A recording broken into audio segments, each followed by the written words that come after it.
Welcome to our channel. இந்த வீடியோவில் TNSTC driver cum conductor exam, Madras high court 8th level exam, அதாவது office assistant, சோப்தார், room boy, watchman இந்த மாதிரி போஸ்டிங்க்கும் வரக்கூடிய மேக்ஸ் கொஸ்டின்ஸ் பற்றி தான் பார்க்க போகிறோம். இந்த சேனலுக்கு புதுசு அப்படின்னா சப்ஸ்கிரைப் பண்ணி வச்சுக்காங்க, பெல் ஐக்கானு கிளிக் பண்ணி வச்சுக்காங்க. அப்போ தான் நாங்கள் போடுற வீடியோ இமீடியட்டாக உங்களுக்கு ரீச் ஆகும்.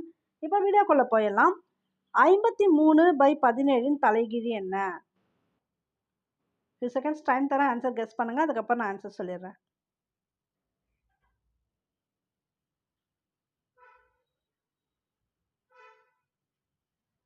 இந்த நம்பரோட தலைகீழி இதுதான். அப்படியே கொடுத்துருக்கக்கூடிய நம்பரை தலைகீழாக போட்டால் இதுதான் இதோட தலைகீழி. 6/7 = a/49 எனில் ஏயின் மதிப்பு என்ன? இந்த கேள்விக்கு விட 42. இது எப்படி வரும்னா 6/7 = a/49 இப்படி கொடுக்குறாங்க இல்லையா? இப்போ ஏவோட மதிப்பு தானே கேட்டிருக்காங்க. அப்போ ஏவை மட்டும் இந்த சைடு வச்சுக்கிட்டு இந்த 49 அப்படியே இந்த சைடு கொண்டு வந்துடலாம். அப்போ இன்ட்டு 49 வந்துடும். ஏன்னா இங்கே கீழே இருக்கக்கூடிய நம்பர் இந்த சைடு வரும்போது மேலே வந்துடும். இப்போ அடிச்சிடலாம். 7 49, அதுக்கப்புறம் 6 7 பெருக்கிறோம் அப்படின்னா 42 வரும். அதான் இதற்குரிய விடை.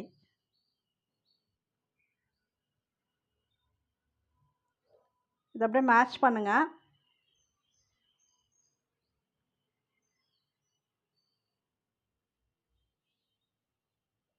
இந்த கொஸ்டினுக்கு இதான் ஆன்சர். டைரக்டாகவே இருக்குது. வெள்ளி விழா எந்த ஆண்டில் கொண்டாடுவாங்கன்னா 25வது ஆண்டு, மாணிக்க விழா 40வது ஆண்டு, பொன் விழா 50வது ஆண்டு, வைர விழா 60வது ஆண்டு. ஒரு சதுரத்தின் பக்கம் 5 சென்டிமீட்டர் எனில் அதன் சுற்றளவு காண்க. இதற்குரிய விட 20 சென்டிமீட்டர். இதுக்கு என்ன ஃபார்முலான்னு பார்த்தீங்கன்னா, சதுரத்தோட சுற்றளவுக்கு 4x s, அதாவது ஒரு பக்கம் கொடுத்துருக்காங்க இல்லையா 5 சென்டிமீட்டர், அதுதான் எஸ் இங்கே. ஸோ இப்போ சதுரத்தை பொறுத்த வரைக்கும் உங்களுக்கு 4 பக்கம். இப்போ இதோட சுற்றளவு அப்படிங்கும்போது எல்லாமே ஈக்குவலாக தான் இருக்கும்.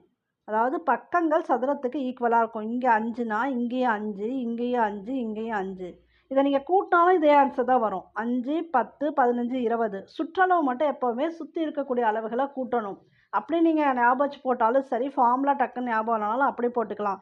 இப்போ ஒரு முக்கோணம் இருக்குதுன்னு வச்சுக்கோங்களேன். அதே போல் முக்கோணத்தோட அளவுகள் 3 கொடுத்துருக்காங்க. இதோட சுற்றளவு கேட்டாங்கன்னா இப்போ இது 3த்தையும் கூட்டினா உங்களுக்கு சுற்றளவு தெரிஞ்சிடும். அப்போ செவ்வகம் கொடுத்துருக்காங்கன்னு வச்சுக்கோங்களேன். இங்கே ஒரு அளவு கொடுத்துருப்பாங்க, இங்கே ஒரு அளவு கொடுத்துருப்பாங்க, அகலம் நீளம் கொடுத்துருப்பாங்க. அப்போ இந்த அகலம் நீளம் மறுபடியும் அகலம் மறுபடியும் நீளம் இதை கூட்டுறோம், இதோட சுற்றளவு தெரிஞ்சிடும்.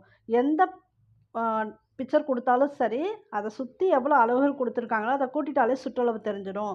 இதுக்கு நீங்கள் ஃபார்முலா ஞாபகம் வச்சுக்கணும் கூட அவசியம் இல்லை ஃபார்முலா படி ஞாபகம் வச்சுக்கிட்டாலும் ஈஸி தான். அப்படியே படிச்சுக்காங்க. சுற்றளவு இப்படி தான் கண்டுபிடிக்கணும். ஸோ இப்போ சதுரத்தோட சுற்றளவுக்கு 4x s அலகுகள். அப்போ எஸ் அப்படிங்கிறது இதோட பக்கம், சதுரத்தோட ஒரு பக்கம், அதை 4 பக்கமும் சமங்கிறனா 4 × 5 20. 3 சென்டிமீட்டர் 4 சென்டிமீட்டர் மற்றும் 5 சென்டிமீட்டர் பக்க அளவுகள் கொண்ட ஒரு முக்கோணத்தின் சுற்றளவு காண்க. இப்போ நான் சொன்னதை நீங்கள் அப்ளை பண்ணி கூட இதை போட்டலாம். இப்போ ஒரு 3 சென்டிமீட்டர் அப்படின்னா இப்படி சின்னதாக இருக்குன்னு வச்சுப்போம். 4 சென்டிமீட்டர் கொஞ்சம் பெருசாக வரும். அதுக்கப்புறம் 5 சென்டிமீட்டர்னா இப்படி வரும். ஸோ 3 4 5னா இந்த 3 அளவுகளையும் கூட்டிட்டாலே உங்களுக்கு இதோட சுற்றளவு தெரிஞ்சிடும். இப்போ 3 4 7 7 5 12 12 சென்டிமீட்டர் தான் இதோட சுற்றளவு. நீங்கள் ஃபார்முலா படி போடணும் அப்படின்னா இங்கே கீழே இருக்குது பாருங்கள் ஃபார்முலா. முக்கோணத்தின் சுற்றளவு P = A + B + C. அதே தான். அந்த 3 அளவுகளையும் கூட்டிட்டா உங்களுக்கு ஆன்சர் கிடச்சிடும். 15 சென்டிமீட்டர் பக்க அளவில் ஒரு சதுரத்தின் பரப்பளவு காண்க. இந்த கேள்விக்கான விடை 225 சதுர சென்டிமீட்டர் தான் இதற்குரிய விடை. இதுக்கு என்ன ஃபார்முலா அப்படின்னு பார்த்தீங்கன்னா, ஆக்சுவலாக உங்களுக்கு சுற்றளவுக்கு நம்மளுடைய சொல்லிட்டேன். இப்படி இருக்குது அப்படின்னா இதை சுற்றி இருக்கக்கூடிய அளவு தான் சுற்றளவு. சதுரத்துக்கு முக்கோணத்துக்கும் சரி மற்றதுக்கும் சரி சுற்றி இருக்கக்கூடிய அளவு தான் சுற்றளவுன்னு சொல்கிறோம். ஆனால் இவங்க கேட்டிருக்கிறது பரப்பளவு. பரப்பளவுனா இப்போ இந்த சதுரம் இருக்குன்னா இது உள்ளே இருக்கு இல்லையா, இந்த பகுதி இதுதான் இதோட பரப்பளவு. ஸோ இந்த பரப்பளவு கண்டுபிடிக்கணும் அப்படின்னா உங்களுக்கு பக்கம் கொடுத்துருக்காங்க. அதாவது எஸ் அளவு 15 சென்டிமீட்டர். இப்போ உங்களுக்கு தெரியணும் பரப்பளவுனா எஸ் × எஸ்.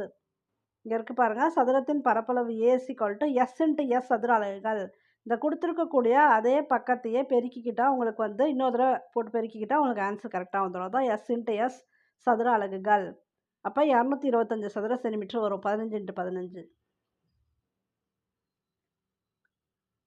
அடிப்பக்கம் 18 சென்டிமீட்டர் மற்றும் உயரம் 12 சென்டிமீட்டர் அளவுகள் உள்ள ஒரு செங்கோண முக்கோணத்தின் பரப்பளவு காண். இப்போ இவங்க கேட்டிருக்கிறது ஒரு செங்கோண முக்கோணத்தோட பரப்பளவு 108 சதுர சென்டிமீட்டர். இது செங்கோண முக்கோணத்தின் பரப்பளவு கண்டுபிடிக்கணும் அப்படின்னா ஃபார்முலா இதுதான். Half into b into h. Half வந்து ஃபார்முலாவில் இருக்குது. பி வந்து அதோட அடிப்பக்கம் 18 சென்டிமீட்டர் கொடுத்துருக்காங்க. ஹெச் அப்படிங்கிறது அதோட உயரம் 12 சென்டிமீட்டர் கொடுத்துருக்காங்க. இதை நீங்கள் சால்வ் பண்ணிட்டீங்கன்னா உங்களுக்கு ஆன்சர் கிடச்சிரும். 9 2 18. அப்புறம் 9 × 12 என்ன வரும்னு பார்த்தீங்கன்னா 108 சதுர சென்டிமீட்டர். 1 ஏக்கர் இதோட மதிப்பு எவ்வளவு?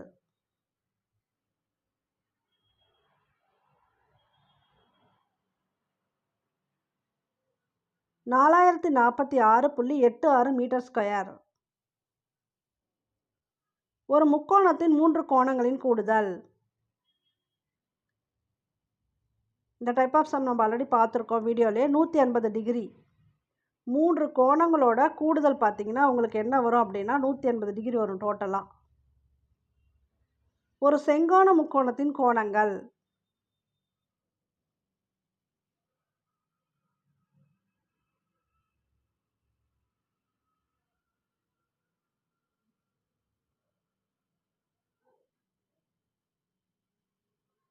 எப்படி இருக்குன்னு பார்த்தீங்கன்னா குறுங்கோணம் செங்கோணமாக தான் இருக்கும். ஒரு செங்கோண முக்கோணத்தோட கோணங்கள் பாருங்கள் இப்படி இருக்கு இல்லையா, இது செங்கோணம் முக்கோணம். இந்த கோணங்கள் எப்போவுமே எப்படி இருக்குன்னா குறுங்கோணமாக இருக்கும் செங்கோணமாக இருக்கும். இங்கெல்லாம் விரிகோணம் கொடுத்துருக்காங்க. இதில் விரிகோணமே வராது. விரிகோணம்னா இப்படி வரும், இந்த சைடு விரியும், அப்போ வராது. ஸோ இதான் இதற்குரிய விடை. ஒரு முக்கோணத்தின் 3 பக்கங்களும் வெவ்வேறு அளவுடையவை எனில் அது ஓர் டேஷ் முக்கோணம் ஆகும்.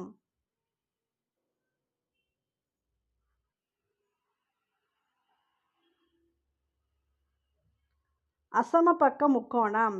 சமபக்கம் எப்போ சொல்லுவோம்? எல்லாமே சமமாக இருந்தால் சமபக்க முக்கோணம் சொல்லலாம். இங்கே என்ன கொடுத்துருக்காங்க? 3 பக்கங்களும் வேறு வேறு அளவுடையவை அப்படின்னு கொடுத்துருக்காங்க. அப்போ அது வந்து அசமபக்க முக்கோணம்.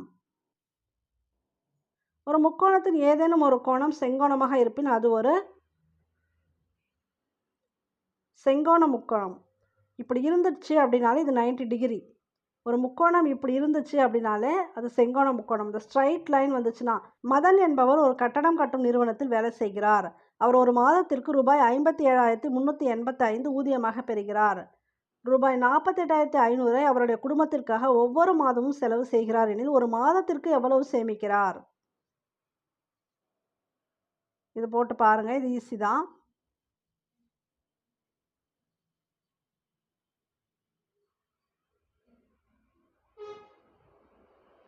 இதற்கான விடை 8,885. ஏன்னா அவர் எவ்வளோ சம்பளம் வாங்குறாரு? 57,385 ரூபாய் வாங்குறாரு. குடும்பத்திற்காக எவ்வளோ செலவு பண்ணுறாரு? 48,500 செலவு பண்ணுறாரு. ஸோ ரிமைனிங் எல்லாமே அவரோட சேமிப்பில் தான் போகும். இப்போ இந்த 5 8க்கு 8 அப்படியே வரும். 3 5 போகாது. 13 5 போனால் 8. ஸோ இங்கே ஆல்ரெடி ஒன்று கடன் வாங்கியிருப்போம். அந்த கடனை தான் இங்கே கொடுத்துருப்போம். அப்போ இந்த இடத்துல தான் நீங்கள் கவனமாக இருக்கணும். இந்த இடத்துல என்ன வந்திருக்கும்? 6 வந்திருக்கும். ஏன்னா ஆல்ரெடி ஒன்று கடன் கொடுத்ததுனால. இப்போ எகைன் வந்து உங்களுக்கு மறுபடியும் கடன் வாங்குகிறோம். அப்போ 16 16ல் 8 போனால் 8. இங்கே ஆல்ரெடி கடன் கொடுத்தாச்சு. அங்கே அப்போ 4 தான் இருக்கும். 4 - 4 0. ஸோ இது கொஞ்சம் டிஃபிகல்ட்டாக இருக்கும் அப்படின்னு நினச்சி தான் இந்த மாதிரி கொடுத்துருக்காங்க. இதற்குரிய விடை வந்து இதுதான். ரவீனா தன்னுடைய தோட்டத்தில் 15 வரிசைகளில் தென்னை மரங்களை நட்டார். ஒவ்வொரு வரிசையிலும் 112 மரங்கள் எனில் மொத்த தென்னை மரங்களின் எண்ணிக்கை யாது? ஸோ டோட்டலாக 15 வரிசை வந்து நட்டிருக்காங்க. ஒரு வரிசையிலும் என்ன பண்ணுறாங்கன்னா 112 மரங்கள் வந்து நடுறாங்க. இது போல் 15 வரிசை இருக்குது. அப்போ 15 × 112 போட்டால் உங்களுக்கு வந்து ஆன்சர் கிடச்சிரும். 2 10, மீதி 1 1 2 2 1 3 15 அப்படியே தான் வரும். 1ஆல் பெருக்கும்போது இங்கேயும் அப்படியே தான் வரும். 0 8 6 1680. ஸோ டோட்டலாக எத்தனை மரங்கள் நடுறாங்கன்னா 1680 மரங்கள் நடுறாங்க. மீதம் இல்லாமல் 5ஆல் வகுக்கக்கூடிய எண் இது கெஸ் பண்ணுங்க. இதற்குரிய விட 535. இது போல் இந்த நம்பரால் இது வகுக்குமா அப்படின்னா 5 பொறுத்த வரைக்கும் ரொம்பவே சிம்பிள். உங்களுக்கு லாஸ்ட்டில் ஒன்று 5ல் முடிஞ்சால் முடியணும், இல்லைன்னா 0ல் முடிஞ்சால் முடியணும். வேறு எந்த நம்பரும் இருக்க பாசிபிலிட்டி வராது. ஏன்னா நீங்கள் 5ஆம் வாய்ப்பாடு சொல்லி பாருங்கள். 1 5 5 2 5 10 3 15 4 5 20. ஒன்று 0ல் முடியும், இல்லைன்னா 5ல் முடியும். ஸோ இதை வச்சே கண்டுபிடிச்சலாம். அப்படி இல்லை, அப்படி எல்லா நம்பருக்கும் டக்குன்னு கண்டுபிடிக்க 5க்கு ஈஸி. அப்படி எப்போவுமே தெரியல அப்படின்னா நீங்கள் ஒன்று ஒன்றா போட்டு பார்த்துக்க வேண்டியதான். இப்போ 14னா இதுவே பாருங்கள் 4 5ஆம் வாய்ப்பாட்டிலே வராது. இருந்தாலும் 2 5 10 மீதி 4 மீறுது, அதனால் வராதா. இது பாருங்கள் 4ல் அடங்காது, 44 எடுத்துக்கலாம். 8 5 40 மீதி 4 47ல் 9 5 45 மீதி 2 வரும். அதே போல் இதுவும் வரும். ஆனால் ஸோ இந்த 535 பார்த்தீங்கன்னா 5ஆல் வகுப்படும், மிச்சமின்றி வகுக்க முடியும். 1 5 5 இங்கே அடங்காது, 0 சேர்த்துக்கலாம். 7 5 35. அப்போ 107 தடவை அடங்கும். ஸோ இது போல் மிச்சமின்றி வகுப்படும். தீபக் தன் வண்டிக்கு நாளொன்றுக்கு 1 லிட்டர் 500 மில்லிலிட்டர் பெட்ரோல் நிரப்புகிறான் எனில் 5 நாட்களில் எவ்வளவு பெட்ரோல் நிரப்பியிருப்பான்? இதுக்கு விடை வந்து 7 லிட்டர் 500 மில்லிலிட்டர். இது நீங்கள் மனக்கணக்கில் ஈஸியாக போட்டுடலாம். மொத்தம் 5 நாட்கள் கொடுத்துருக்காங்க. இப்போ ஒரு நாளைக்கு 1 லிட்டர் 500 மில்லிலிட்டர், அதாவது 1.5 லிட்ரு. அப்போ 5 நாளைக்கு என்ன வரும் உங்களுக்கு? அந்த 1.5 அப்படியே நீங்கள் பெருக்குனீங்கன்னா 7.5 வரும். 5 25 5 மீதி 2 1 5 5.2 7 7.5 லிட்டர் வருதா? இதை தான் அவங்க இப்படி கொடுத்துருக்காங்க. 7 லிட்டர் 500 மில்லிலிட்டர் அப்படின்னு கொடுத்துருக்காங்க. இந்த 0.5 அப்படிங்கிறத என்ன கொடுத்துருக்காங்கன்னா உங்களுக்கு 500 மில்லிலிட்டராக கொடுத்துருக்காங்க. இது மனக்கணக்கில் நீங்கள் போட்டுடலாம். அப்படி இல்லை கணக்குப்படி போடணும் அப்படின்னா அது எப்படின்னா உங்களுக்கு 1 லிட்டர் 500 மில்லிலிட்டரா? 1 லிட்டருக்கு எவ்வளோ? 1000 மில்லிலிட்டர். அப்புறம் 1000 + 500 1500 வருது. 1500 இன்ட்டு 5 நாட்கள் போடுறாங்கன்னு வச்சுக்கோங்க. 0 0 அப்படியே வரும். 5 5 25 மீதி 2 1 5 5 2 7. இப்போ 7500 மில்லிலிட்டர் வருது. இதை பிரிக்கணும் அப்படின்னா 7000 7 லிட்டர்னு குறிப்பிடலாம். ஏன்னா 1 லிட்டருக்கு 1000 ml, அதனால். அப்புறம் 500 அப்படியே போட்டுக்கலாம். கணக்குப்படி போட்டால் இப்படி போடணும். 7 லிட்டர் 500 மில்லிலிட்டர் அப்படின்னு போடணும். நீங்கள் மனக்கணக்கில் போட்டால் ரொம்ப ஈஸி தான். BAG என்பது 10 எனில் BOOK என்பது?